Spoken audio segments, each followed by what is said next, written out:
My friends kept calling me Bubbles the chimpanzee because of my one mistake. Now everyone's threatening to show my boyfriend what I did. My old teachers used to purposefully sit me in the back of class so that they wouldn't have to look at me while they were teaching. The was pretty bad, but when I found out that even my own teachers who I thought I was close with would gag, that sent me over the edge. Then I found out that everyone who I considered my friends would put moon emojis next to my name as an inside joke. But the worst part of it all was the name people would give me. When I was in 4th grade, me and my 2 closest friends dressed up as the Powerpuff Girls. I dressed as my favorite character, Bubbles. Throughout middle school, everyone called me by my name, but at the height of my puberty everyone started calling me Bubbles, and I thought it was because of my costume, or because they were racist and were calling me Bubbles, Michael Jackson's monkey. When I found out why they called me that, I wanted to go for blood. Turns out, I only realized then that the way I was treating my skin the way I did was wrong. Everyone called me Bubbles because of how large my pimples were and the craters were triggering their trypophobia. I looked at myself in the mirror that day and realized that the reason why I had never dated anyone in my life was because I looked like a red human-sized SpongeBob. So I decided to see a skin professional to clear my face. However, the skin professional I went to screamed when they saw my face and called me disgusting. They prescribed me a product meant for dry skin and another for oily skin just to get me out of their office as quickly as possible, but when I used both at once,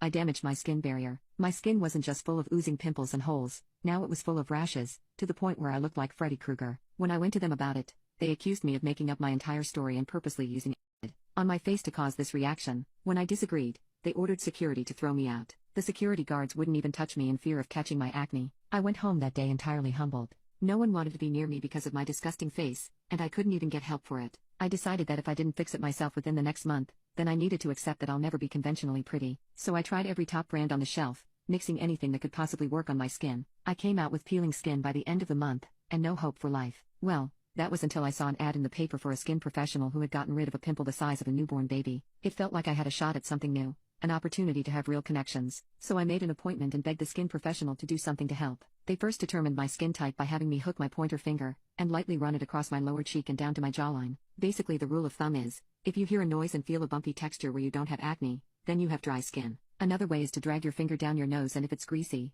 you have oily skin. Once you figure that out, you have to get the fundamentals down by knowing how to properly clean and protect your skin. They told me that I should meditate, use lukewarm water to wash my face in the shower, and apply sunscreen as much as possible. They said it was because acne is often caused by stress, so meditating every day will easily release all that. Most girls take scorching hot showers, which leads to dry skin, so it's best to use lukewarm water. And sunscreen is meant to protect every single skin type, and will clear the skin from acne by protecting it from UV rays, and decreasing the chances of breakouts when you go outside. So they told me that in order to see a change, I would have to do these things every day, including applying sunscreen not just on sunny days because UV rays still penetrate windows and clouds, so my skin is always at risk of being damaged and breaking out. I said I'd take their advice and asked them what sunscreen I needed. They told me it had to be one without harsh chemicals in it because top brands have octinoxate and oxybenzone. Octinoxate boosts